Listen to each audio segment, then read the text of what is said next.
The second part of this lecture, we are going to go over some of the physiology behind what plyometric training is and how do we actually use our muscles and our tendons to engage in plyometric training. So plyometric training can be best described as being incorporated in the stretch-shortening cycle. So that's the SSC. And this is a really nice visual of what the stretch-shortening cycle is comprised of. So the stretch-shortening cycle has three primary phases, and you can see this at the very bottom of this figure, right? You have the eccentric phase, you have the amortization phase, and then you have the concentric phase. And what you can see is that there are two models, and you can see the red arrows that are pointing to those models. There are two models that kind of make up this entire stretch-shortening cycle. So you have the mechanical model, and you can have the neurophysiological model. And again, both of these I'm going to go over in a little bit more detail. So what's happening here is that as we go through a plyometric movement, and in this example, you have someone who's going from a resting position to a counter movement, to a pause, to a jump. So they're basically they're shooting, right, a basketball. So while this movement is happening, you can see that within that stretch shortening cycle, you essentially have two models that are occurring at the same time. You have the mechanical model and the neurophysiological model. Okay, and there are those three distinct phases: eccentric phase, amortization phase, and concentric phase.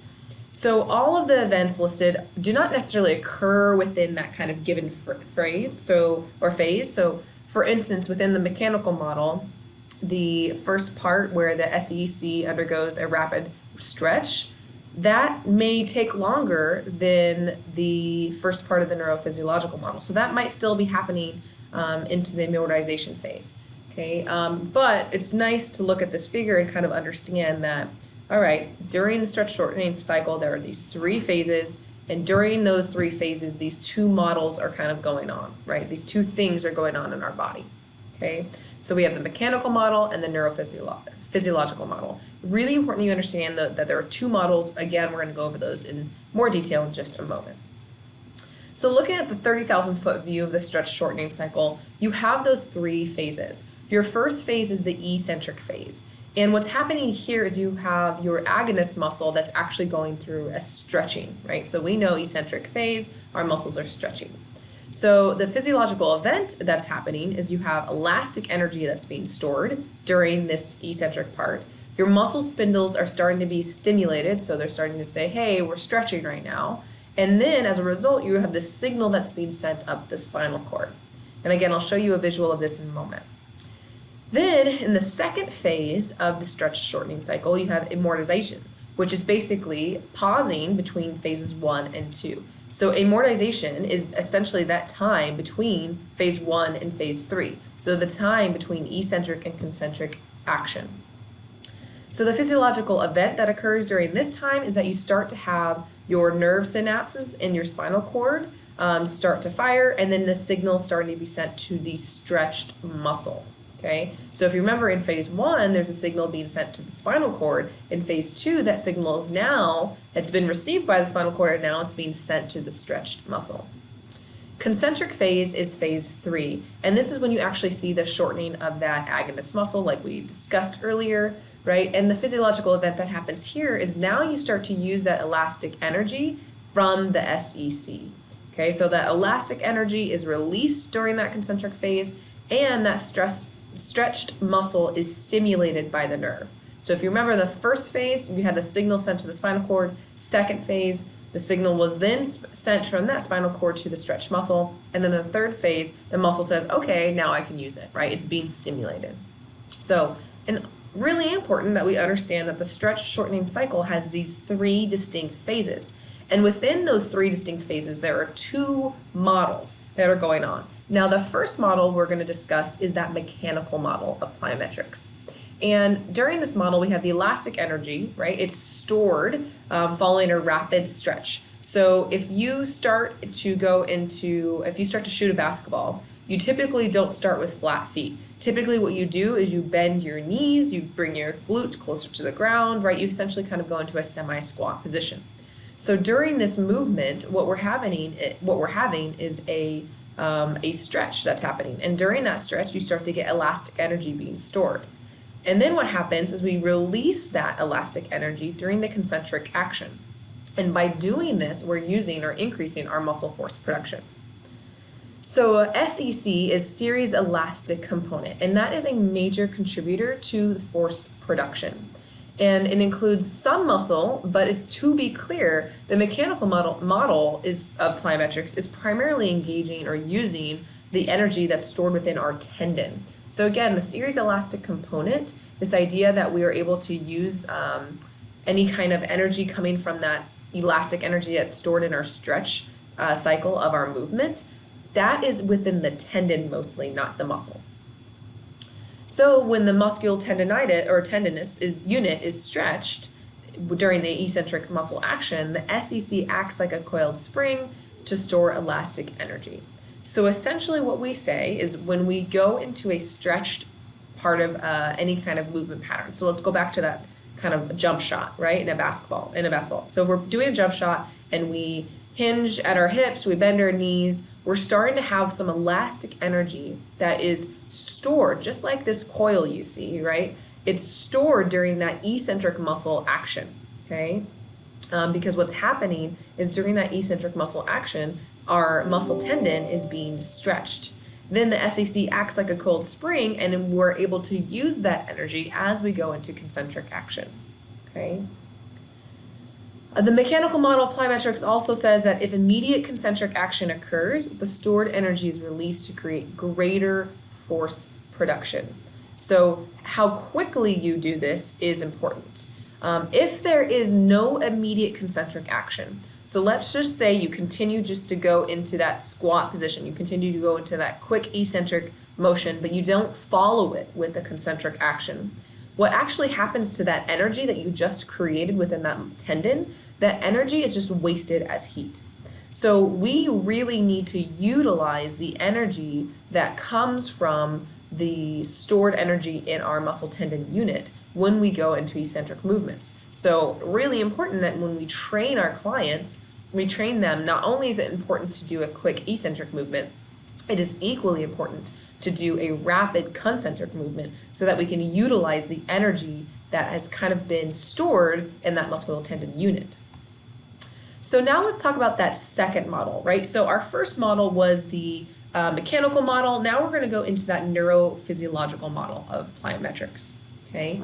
A concentric muscle action is enhanced through a stretch reflex mechanism. So you've probably heard that before. Oh yeah, we're able to use our stretch reflex. So I'm going to go through what that actually means for you, okay? So what we mean by having a stretch reflex mechanism is essentially we say our muscles have a tendency to be rubber band-like, right? They want to rebound when they're stretched rapidly. So if they're overly stretched, they very quickly want to go back to that original status, right, of original length. So in theory, the more rapid the eccentric contraction, the more likely the stretch reflex is activated.